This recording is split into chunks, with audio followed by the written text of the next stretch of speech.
Hola Pambookers, bienvenidos a un nuevo video. Hoy día vamos a resumir el libro Somos lo que nos contamos de Óscar Villarroya. ¿Quién es el autor? ¿Quién es Óscar Villarroya? Él es un investigador y profesor de neurociencia con doctorado en ciencias cognitivas. En su libro nos va a hablar sobre cómo el ecosistema digital en el cual estamos viviendo facilita la desinformación y cómo a través de relatos bien estructurados se puede manipular nuestra manera de pensar, nuestros intereses y hasta las decisiones que tomamos para con nosotros mismos o las decisiones que tomamos dentro de la sociedad. Creo que cada vez son más personas y hasta me atrevería a decir que al día de hoy ya la mayoría somos conscientes de, por ejemplo, cómo a través del contenido que consumimos nosotros en redes sociales podemos adoptar diferentes maneras de pensar, podemos empezar a ver el mundo quizás hasta a través del lente sesgado por las personas de quienes más consumimos el contenido.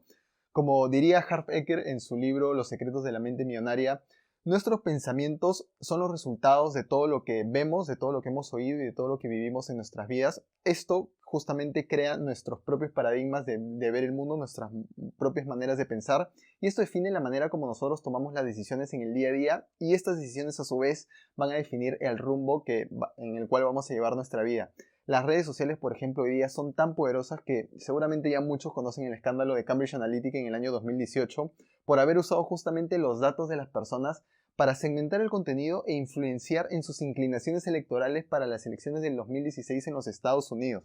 Así como pueden influenciar en nuestro voto, también lo pueden hacer definitivamente en nuestros intereses de consumo y en nuestras ideologías en general. Justamente de eso se trata este libro. ¿Cómo es que se puede lograr eso? ¿Cómo es tan fácil crear noticias falsas y que las creamos como si fueran noticias irrefutables?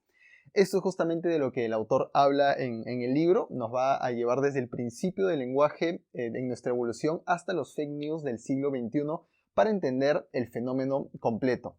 Cuando hablamos del lenguaje, el lenguaje cumple la función de poder crear relatos que expliquen y le den sentido a las cosas que suceden a nuestro alrededor.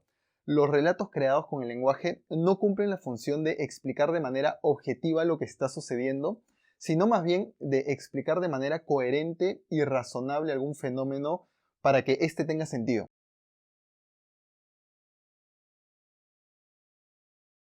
Por ejemplo, hace algunos miles de años nosotros explicábamos las lluvias como un regalo o como un castigo de los dioses por los malos comportamientos en las comunidades.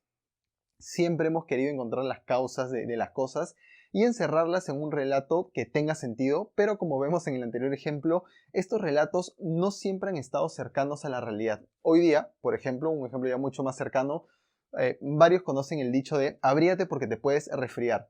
Algo que la ciencia ya ha demostrado rotundamente que el resfrío no está asociado a la temperatura a la cual se esté sometiendo al cuerpo. A pesar que la ciencia haya demostrado esto, seguimos creyendo en este relato, pero ¿por qué? La pregunta es ¿por qué seguimos creyendo en todos estos relatos por más que la ciencia haya dicho que no es así? Entonces, para que un relato sea creíble, tiene que cumplir tres requisitos. La primera es que sea verosímil, eso significa que se adapta a nuestra concepción previa del mundo. La segunda es que sea razonable, esto quiere decir que todos los elementos de relato encajen unos con otros en tiempo y contexto. Y tercero, que sea eficaz, en otras palabras, que cumpla la función de explicar el fenómeno en cuestión.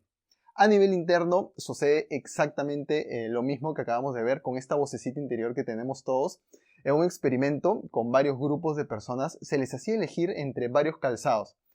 Todos eran exactamente los mismos calzados, todos eran exactamente el mismo zapato, solo que puestos en lugares diferentes de la vitrina y en posiciones diferentes. La mayoría de las personas eligió el calzado que estaba en una determinada posición.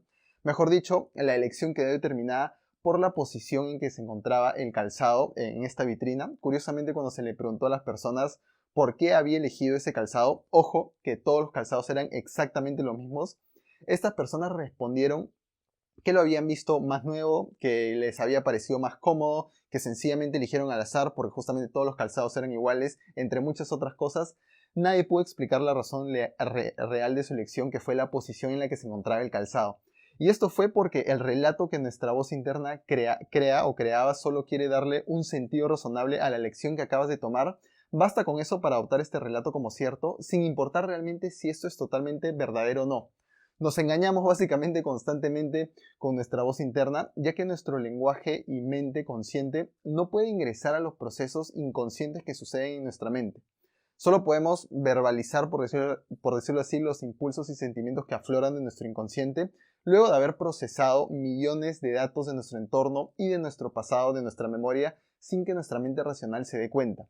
A este proceso muchos le llaman el proceso de racionalización de las cosas, que básicamente es intentar darle lógica a una decisión que hemos tomado cuando esta decisión realmente ha sido tomada por nuestro inconsciente sin una razón que pueda estar totalmente clara para nuestra mente racional o nuestra mente consciente. Todos estos relatos que se crean a veces pueden ser inofensivos, como los de la gripe, por ejemplo, que acabamos de ver, pero otras veces sí pueden tener consecuencias mucho más trascendentes. Por ejemplo, vamos a poner 3 casos: las ideologías creadas por ciencias no maduras. Ahora vamos a explicar brevemente de qué se trata todo esto. También a través de los fake news y finalmente las burbujas narrativas. Cuando hablamos del primer punto, de las ciencias no maduras, el autor se refiere, por ejemplo, a la economía. A pesar de que está demostrado que no se puede predecir ni encontrar la causa del crecimiento económico en el mundo de algún país, hay algunos economistas, algunos pocos economistas que dicen tener las soluciones al crecimiento económico.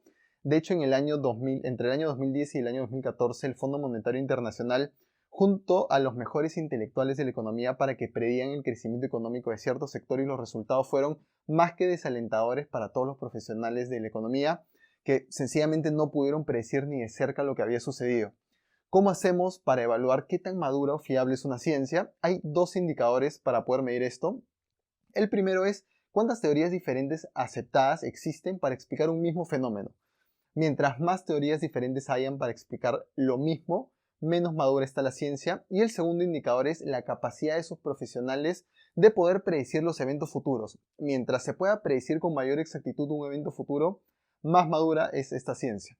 En el caso de los fake news, que es el segundo punto, estos son tan conocidos en el ecosistema digital en el cual estamos viviendo, que se apoyan no solo en lo que hemos visto anteriormente, sino también de la identidad grupal, esa que es la razón por la cual nosotros creemos más en las personas que comparten nuestras mismas creencias que hasta en nuestra propia familia. Luego también se apoyan del conocimiento previo sesgado que tenemos de las cosas, básicamente con el sesgo de confirmación, y de la predisposición conspirativa que muchos tienen a veces hasta más marcados que otras personas.